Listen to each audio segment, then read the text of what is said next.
La formation des jeunes, c'est la partie très visible de l'iceberg, c'est la partie formation.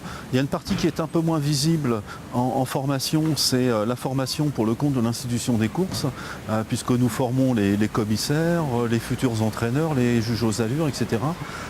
Et on a eu 45 stages dans ce domaine au service de l'institution des courses.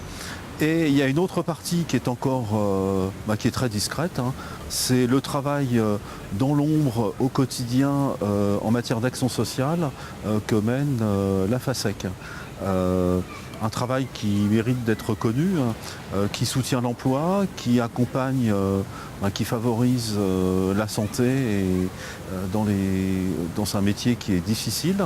Et je peux citer par exemple en matière de protection de la santé, notre engagement très très fort dans le cofinancement de la mutuelle des salariés des écuries de course. Nous intervenons à un cofinancement presque à hauteur de 30%.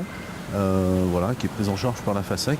Et puis après, il y a tout ce travail quotidien des assistantes sociales et puis des différentes allocations qui accompagnent l'emploi, parce que c'est important d'accompagner l'emploi. Et je pense à une autre allocation qui est très très importante, c'est celle de l'allocation transport pour les salariés qui habitent à plus de 10 km de leur domicile.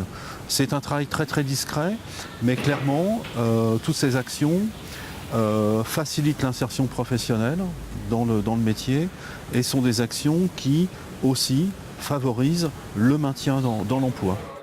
Nous avons, dans l'action sociale, nous avons un rôle important dans la reconversion professionnelle des salariés d'écuries de course et nous avons quelque chose qui est particulier, c'est que nous gérons une entreprise adaptée d'une quarantaine de salariés dans deux métiers, les métiers des espaces verts et puis les métiers de la sellerie.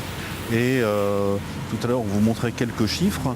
Eh bien, nous avons au niveau de la sellerie 170 écuries de course qui sont clientes d'Epona.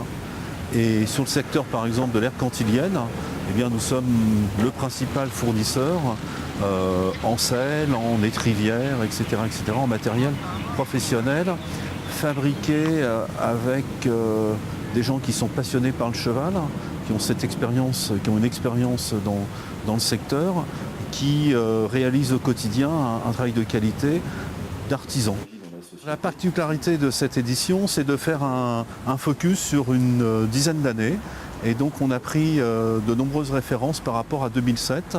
Ce qui était intéressant puisque beaucoup de questions économiques se posent en ce moment au niveau des écuries de course et de l'activité des courses hippiques. Donc c'est intéressant de voir sur 10 ans quelles étaient les évolutions sur les territoires en matière de taille d'entreprise, de nombre d'entreprises employeurs de main-d'œuvre, d'évolution aussi de la pyramide des âges, hein. Quelle était la composition des salariés par tranche d'âge il y a 10 ans et quelle est-elle aujourd'hui entre les hommes et les femmes, etc., etc. Donc un point intéressant à regarder avec beaucoup d'attention.